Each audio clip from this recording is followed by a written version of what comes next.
Assalamualaikum warahmatullahi wabarakatuh. Saya Irma, guru prakarya dan kewirausahaan SMA Islam An-Nizam Medan. Nah, kenapa kita harus belajar prakarya? Karena prakarya itu adalah modal awal kita menuju seorang pengusaha. Nah, sebelum kita mulai pembelajaran kita hari ini, ada baiknya kita melafazkan basmalah. Bismillahirrahmanirrahim. Oke, hari ini kita akan lanjut kembali pembelajaran kita masih dengan bab yang kemarin ya. Jadi kita masih di bab kedua dalam aspek pengolahan. Untuk hari ini kita akan membahas tentang pengolahan makanan ya, masih berhubungan dengan pengolahan makanan. Jadi minggu lalu kan kita udah bahas nih alat dan bahan untuk pengolahan makanan daerah. Hari ini kita akan membahas tentang teknik pengolahan, pengemasan, dan pengawetan untuk makanan asli khas daerah. Nah, kalau kita membahas ini, maka kita akan mempelajari tentang yang namanya teknik pengolahan, kemudian gimana sih teknik pengemasan untuk makanan daerah, dan juga gimana teknik pengawetannya. Nah, kalau di zaman dahulu kita kan hanya tahu gimana teknik pengolahannya. Di zaman modern sekarang kita akan mengenal dan mengetahui gimana sih bentuk kemasan dari makanan daerah dan juga proses pengawetannya sehingga bisa kita nikmati kapan aja. Nah, kita akan mulai pembahasan kita yang pertama, yaitu adalah teknik pengolahan makanan khas asli daerah. Kalian tahu nggak jika manusia itu mulainya mengolah makanan itu setelah mengenal dan menemukan kegunaan dari api. Nah, merebus dan membakar makanan merupakan teknik-teknik pengolahan yang pertama kali dikenal. Kemajuan di bidang industri pembuatan alat mengolah makanan mengembangkan teknik-teknik mengolah makanan. Dengan menguasai teknik mengolah makanan, kita dapat menciptakan bermacam-macam makanan yang lezat. Nah, dalam hal teknik pengolahan makanan khas asli daerah, ada 3 teknik dalam pengolahan makanan khas daerah. Nah, teknik yang pertama itu adalah teknik memasak basah. Yang kedua adalah teknik memasak kering, dan yang ketiga adalah teknik memasak dengan minyak. Kita akan coba membahas satu persatu ya dari ketiga teknik pengolahan makanan khas daerah berikut ini. Kita mulai dari teknik memasak basah. Nah, dalam teknik memasak basah di sini ada 6 teknik dalam kategori teknik memasak basah. Kita akan coba bahas ya, mulai dari yang pertama itu adalah teknik merebus. Merebus adalah memasak bahan makanan di dalam cairan mendidih sehingga gelembung udara pecah di permukaan cairan. Banyak sedikitnya air serta lamanya merebus tergantung pada bahan yang direbus. Teknik merebus dibagi menjadi 2, yaitu simmering, yang dimana simmering ini merupakan merebus bahan makanan sampai titik didih, kemudian api dikecilkan. Teknik ini di Indonesia dikenal dengan menyemur. Nah, yang kedua itu adalah poking. Nah, poking merupakan teknik merebus bahan makanan di dalam air yang sedikit dengan api kecil. Temperatur kurang dari 100 derajat.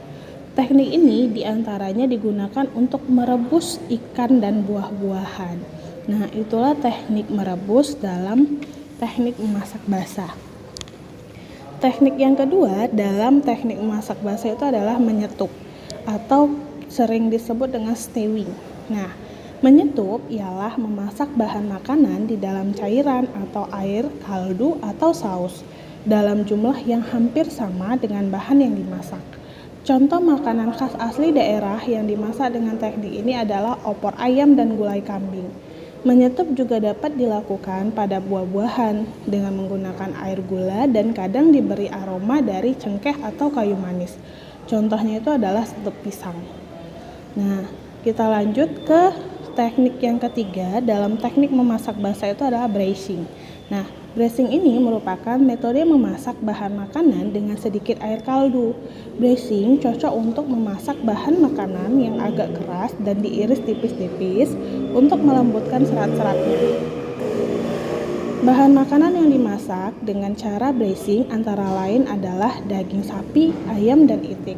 Nah, kita lanjut ke teknik yang keempat dalam teknik memasak basah adalah mengukus atau sering disebut dengan steaming. Nah, Mengukus atau steaming ialah memasak bahan makanan dengan uap air mendidih. Alat yang digunakan ialah dandang dengan kukusan langsing dan sup lungan atau klakat. Nah, contoh makanan khas asli daerah yang dimasak dengan dikukus adalah putu ayu, nogosari, borongko, dan bacan. Kita lanjut ke teknik yang kelima. Dalam teknik memasak basa itu adalah mentim. Nah, mentim merupakan memasak bahan makanan dengan menggunakan panci tim atau dengan dua panci, di mana panci yang satu lebih kecil sehingga dapat dimasukkan ke dalam panci yang lainnya yang ukurannya jauh lebih besar. Selanjutnya untuk teknik yang keenam adalah memblensing atau memblensing. Dalam teknik memasak basa adalah merebus sebentar bahan makanan dalam air mendidih dengan maksud untuk mengurangi rasa dan bau. Misalnya rebung, isi perut sapi, babat atau iso, dan tulang untuk kaldu.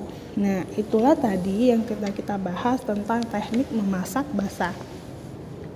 Kita lanjut, gimana sih cara teknik memasak kering? Kita akan coba membahas satu persatu ya. Nah, jadi, dalam teknik memasak kering itu ada 3 kategori ya. Nah, kategori yang pertama itu dalam teknik masak kering itu adalah memanggang. Memanggang ialah memasak bahan makanan di atas api terbuka. Api terbuka diletakkan di bawah bahan makanan yang dimasak, sehingga menimbulkan aroma yang sedap. Api tidak boleh terlalu besar agar bahan makanan tidak hangus. Bahan makanan yang dipanggang biasanya dalam bentuk kecil. Contoh makanan khas daerah yang dimasak dengan dipanggang yaitu ayam panggang, otak-otak, pempek panggang. Selanjutnya, untuk teknik yang kedua adalah mengepan atau mengoven ya. Nah, mengepan atau mengoven dalam teknik memasak kering ini merupakan memasak bahan makanan di dalam oven dengan panas dari segala jurusan. Mengepan atau mengoven lebih tepat untuk memasak adonan roti dan kue. Contoh masakan ini adalah macam-macam roti dan macam-macam kue. Contohnya itu adalah bakpia dan maksuba. Kemudian teknik yang ketiga dalam teknik memasak kering adalah menggongseng atau menyangan ya. Nah, menggongseng atau menyangan ialah memasak bahan makanan tanpa minyak. Selain membuat masak bahan makanan juga membuat aroma yang sedap.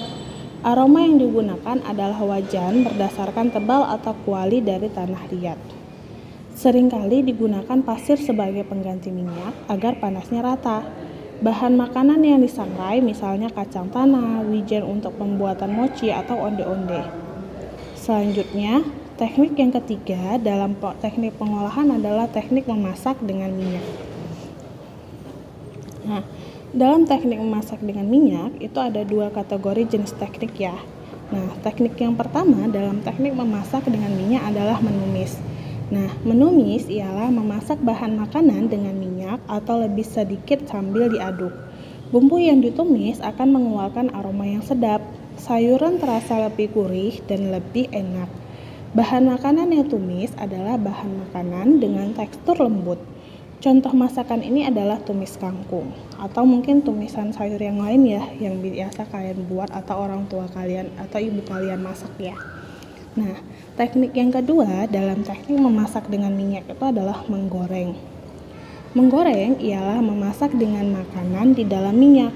Ada 2 macam menggoreng, yaitu menggoreng di dalam minyak atau minyak sedikit dan menggoreng di dalam minyak yang banyak.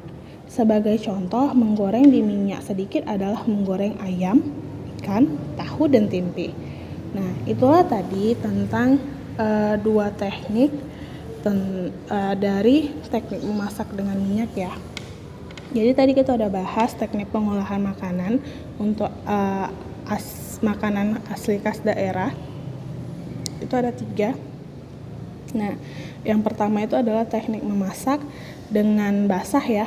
Jadi teknik memasak basah, kemudian yang kedua teknik memasak kering, dan yang terakhir tadi kita bahas adalah teknik memasak dengan minyak.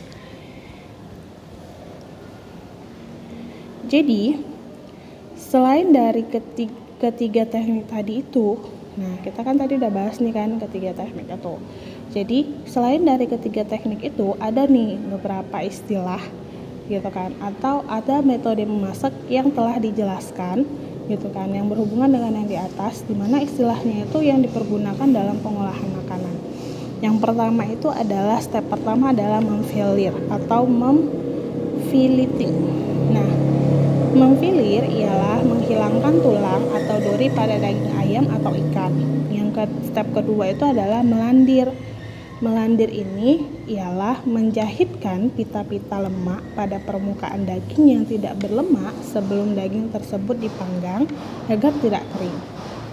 Nah, step yang ketiga dalam metode memasak itu adalah membardir.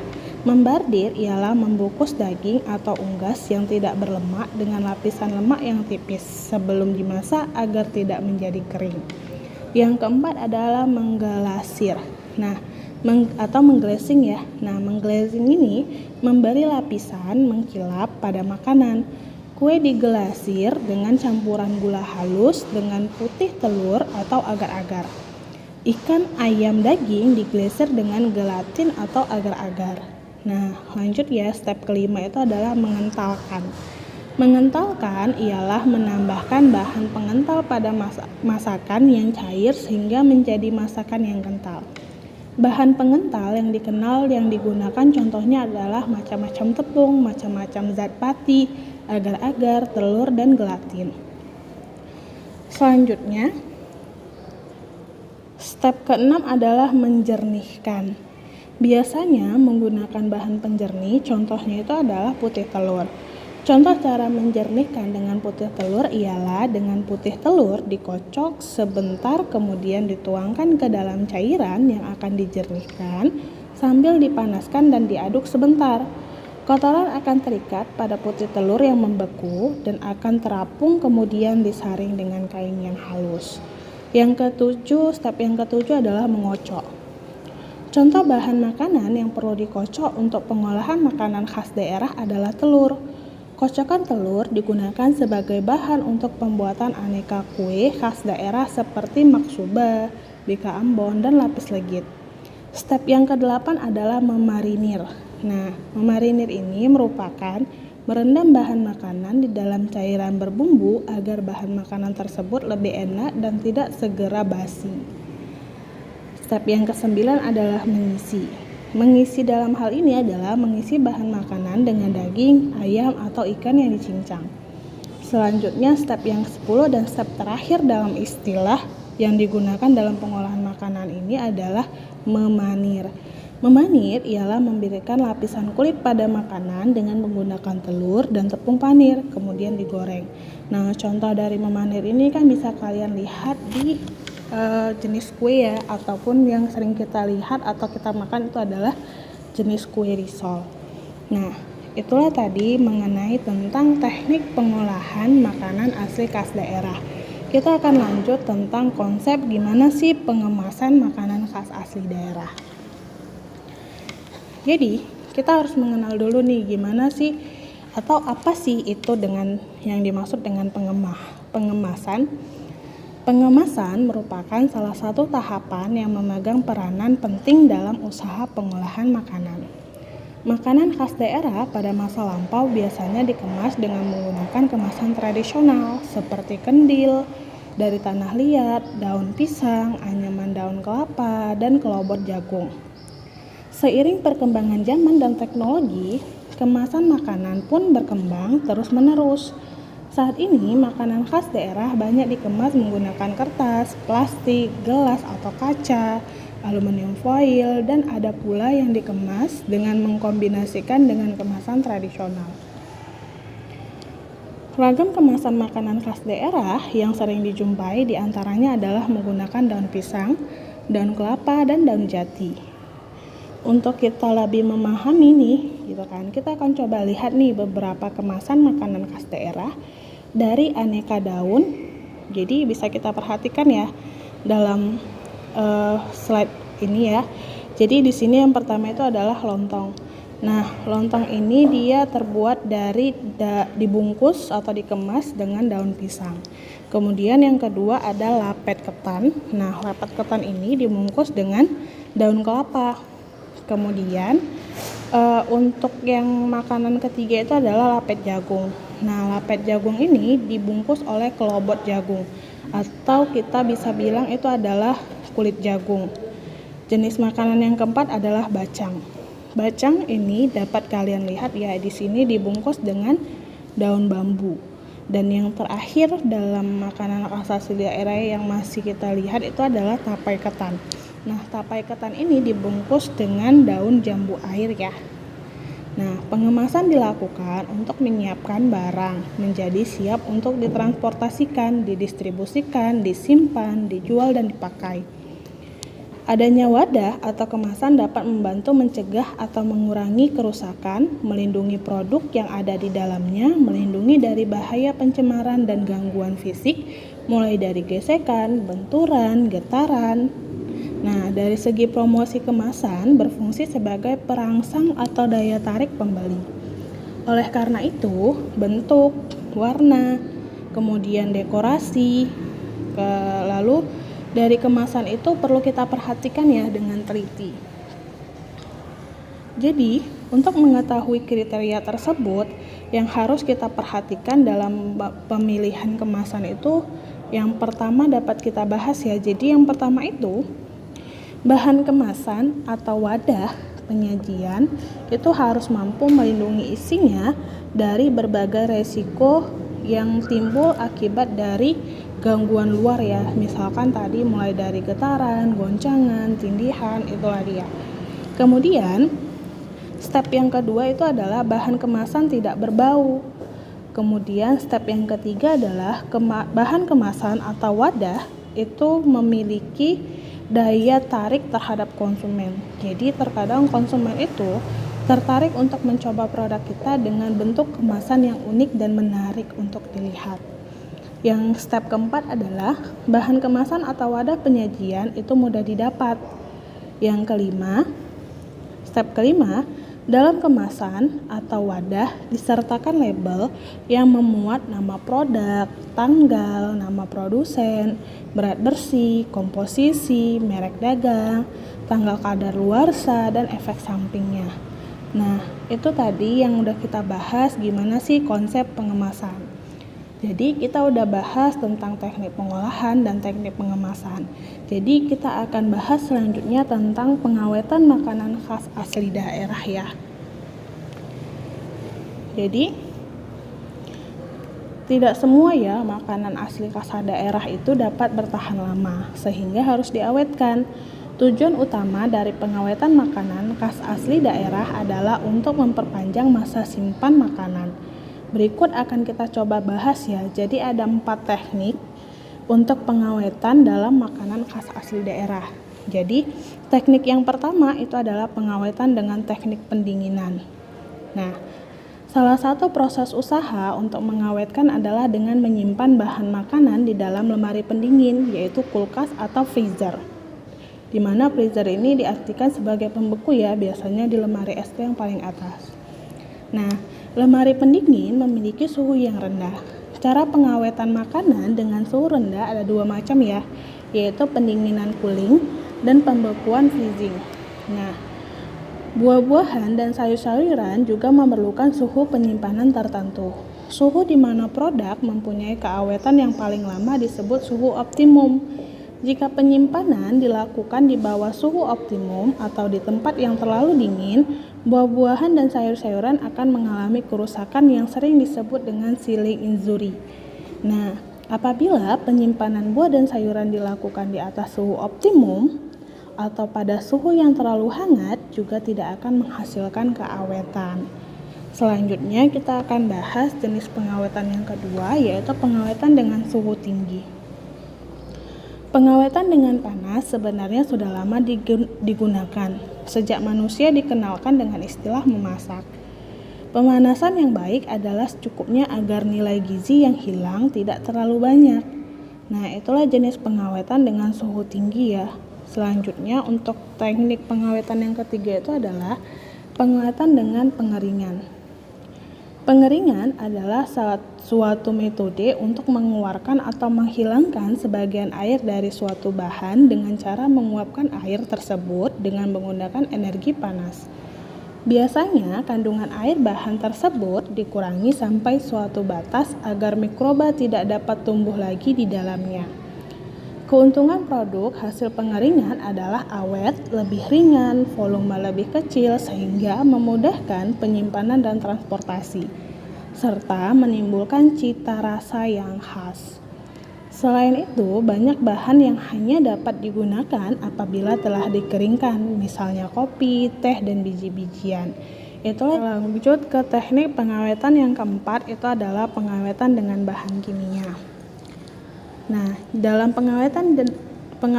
teknik pengawetan bahan kimia ini ada 4 kategori ya.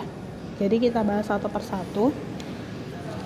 Teknik pengawetan yang pertama adalah pengawetan dengan pemberian asam. Asam dapat menurunkan pH makanan sehingga dapat menghambat pertumbuhan bakteri pembusuk. Asam dapat dibagi dalam 3 golongan, yaitu 1. Asam alami yang pada umumnya adalah asam organik, misalnya asam tartat dan asam dari buah-buahan. Misalnya asam sitrat seperti yang terdapat pada jeruk nipis dan belimbing bulu. Yang kedua itu adalah asam yang dihasilkan melalui proses fermentasi, misalnya asam laktat dan asam asetat. Dan asam jenis golongan asam yang ketiga adalah asam-asam sintetik, misalnya asam malat, asam fosfat, dan asam adipat. Cuka adalah asam sintetis yang dapat kita temui sehari-hari. Kemudian teknik pengawetan yang kedua dengan bahan kimia adalah pengawetan dengan gula dan garam. Pengawetan pangan dengan pemberian gula sudah umum dilakukan ya, misalnya pengawetan buah-buahan dalam sirup dalam bentuk manisan. Demikian juga pengawetan pangan dengan pemberian garam umumnya dilakukan adalah pengasinan ikan. Gula dan garam merupakan bahan yang efektif untuk pengawetan pangan karena sifatnya yang dapat menarik air dari dalam sel mikroba, sehingga sel menjadi kering karena proses yang disebut osmosis. Teknik pengawetan yang ketiga dengan bahan kimia adalah pengawetan dengan benzoat. Benzoat dan turunan-turunannya dapat menghancurkan sel-sel mikroba, terutama itu adalah kapang. Asam benzoat, natrium benzoat, asam parahidrobenzoat, dan turunannya merupakan kristal putih yang dapat ditambahkan secara langsung ke dalam makanan atau dilarutkan terlebih dahulu di dalam air atau mungkin pelarut-pelarut lainnya. Asam benzoat kurang kelarutannya di dalam air. Oleh karena itu, asam benzoat lebih sering digunakan dalam bentuk garamnya, yaitu natrium benzoat. Benzoat lebih efektif digunakan dalam makanan-makanan yang asam, sehingga banyak digunakan sebagai pengawet di dalam sari buah, jeli, sirup, dan makanan lainnya yang mempunyai pH rendah. Adapun paraminobenzoat biasa digunakan untuk pangan dengan pH tinggi. Nah, teknik yang keempat dalam pengawetan dengan bahan kimia adalah pemberian asam benzoat atau pemberian asam sorbat ya. Nah, asam sorbat dapat mencegah pertumbuhan kapang dan bakteri dengan cara menginaktifkan enzim dehidrogenase yang diperlukan oleh mikroba tersebut untuk metabolisme karbohidrat dan asam-asam lemak. Asam sorbat, kalium sorbat, atau natrium sorbat biasanya sering digunakan dalam makanan untuk mencegah pertumbuhan kapang. Nah, itulah tadi pembahasan kita ya, mulai dari teknik pengolahan, pengemasan, dan pengawetan dalam makanan asli khas daerah. Kita akhiri pembelajaran kita hari ini, ada baiknya kita melafazkan hamdalah. Alhamdulillahirabbil alamin. Nah, tetap semangat ya belajar pengusaha muda dan jangan lupa like, kemudian komen, and share. SMA Islam An-Nizam, unggul, cerdas, Islami. Assalamualaikum warahmatullahi wabarakatuh.